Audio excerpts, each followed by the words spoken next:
You are lying in a hospital bed right now. Bright lights above you. A doctor beside you.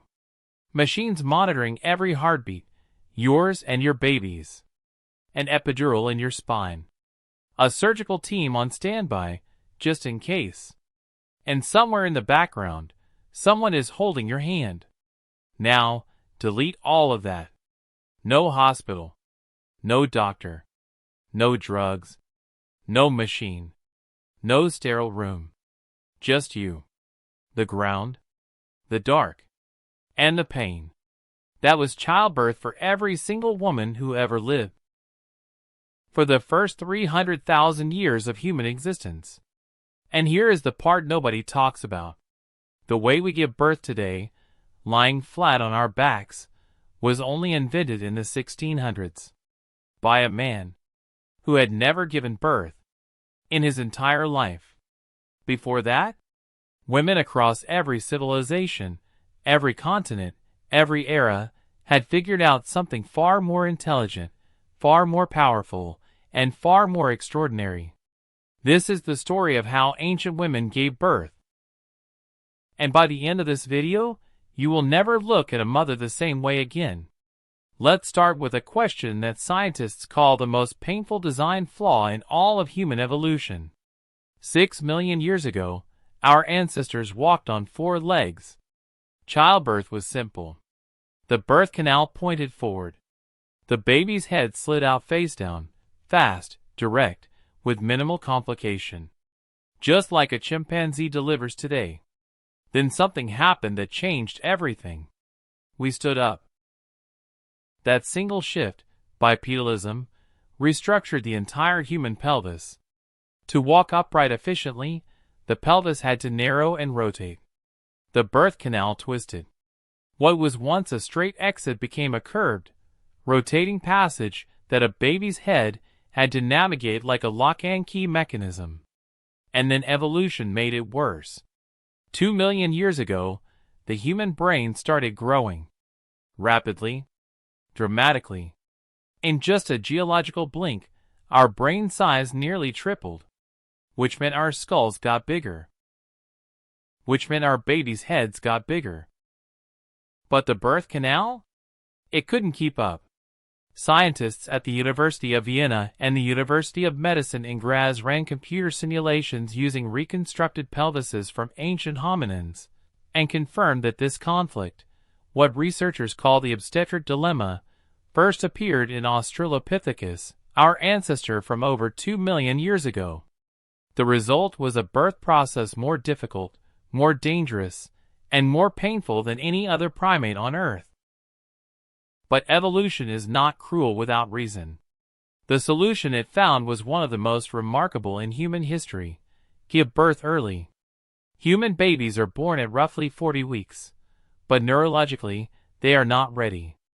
A foal stands within hours of birth. A baby chimp clings to its mother immediately.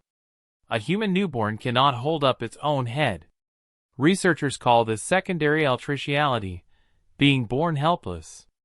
Our babies arrive early, before their heads grow too large to pass through. They then spend the next year completing development outside the womb, which means human birth, from the very beginning, required something no other primate needed: help. And that is where the story gets extraordinary. Anthropologists Karen Rosenberg from the University of Delaware and Wenda Trevathan from New Mexico State University published landmark research proposing something that seems obvious once you hear it, but was considered groundbreaking at the time. Human childbirth, because of how the baby rotates during delivery, makes it almost impossible for a woman to reach down and guide her own baby out safely. The baby emerges facing away from the mother. If she reaches to guide it, she risks bending the spine the wrong way. So we evolved, not just biologically, but socially, to seek help during birth. Trevathan calls this the beginning of midwifery. And she argues it goes back not centuries, but millions of years. The moment bipedalism made solo birth dangerous, women began helping other women. The International Confederation of Midwives traces the formal practice of midwifery to the Paleolithic era, around 40,000 years ago. Women learned by watching other women. They passed knowledge mouth to mouth, generation to generation, long before any written word existed. This was the first medical profession in human history, and it was entirely female. Now let's talk about what birth actually looked like across the ancient world, because the answer will surprise you. Every culture, every continent, every era, they all arrived at the same position independently. Squatting. Not lying down. Not reclining. Squatting, upright, knees bent, gravity doing exactly what gravity is supposed to do. Researcher Pamela Stone from Hampshire College published analysis showing that across ancient cultures, upright birth positions, squatting, kneeling, sitting, were the overwhelming norm. Lying flat on the back was vanishingly rare, representing only about 18% of historical birth positions across all documented human societies. Because squatting works. In that position, the pelvic outlet expands by up to 28% compared to lying on your back. The baby's descent is assisted by gravity. Labor is shorter. Pain is reduced. Complications are fewer. Ancient women did not know the anatomy, but their bodies knew, and they listened. The Natufians of ancient Israel, who lived roughly 15,000 years ago, left behind burial sites in Rakfet Cave near Haifa. Archaeological analysis of skeletal remains from this period reveals that women who died in childbirth, identifiable by fetal remains found within the pelvic region, were buried with particular care, with flowers, with ritual. Birth was not just a biological event for these people. It was a spiritual threshold. In ancient Mesopotamia, from around 3000 BC, cuneiform tablets, some of the oldest written texts in human history, describe a professional called the Sabsutu, the midwife. She was present at the final stage of every labor.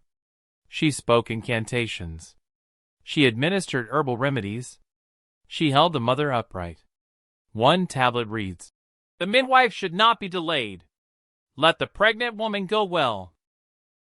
3,000 years before the first hospital was built, there was already a professional code of conduct for birth attendants.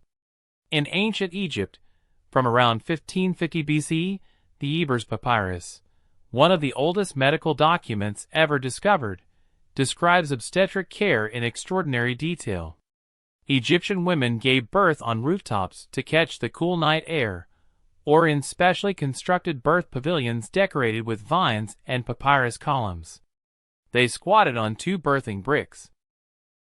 Raised platforms archaeologically confirmed, including a perfectly preserved painted example found at Luxor, dating to 1700 BCE.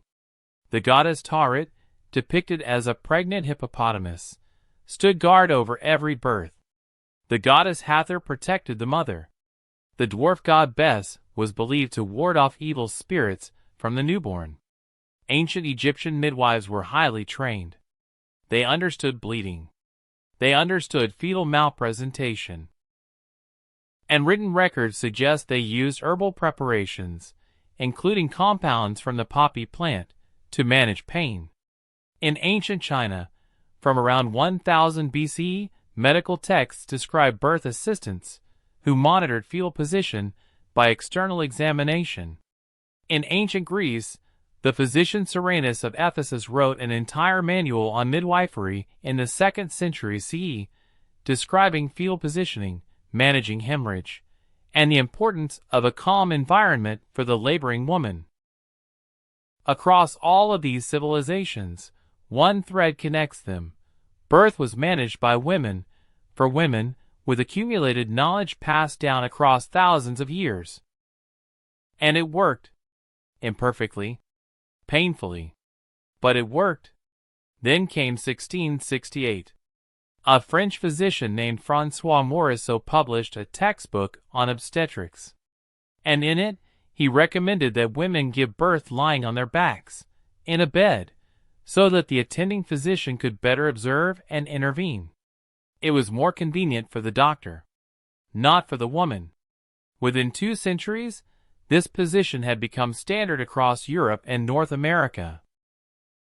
The accumulated wisdom of 300,000 years of women helping women was replaced, almost overnight, by a position that works against gravity, constricts the pelvis, and, according to modern research, increases the duration of labor and the intensity of pain.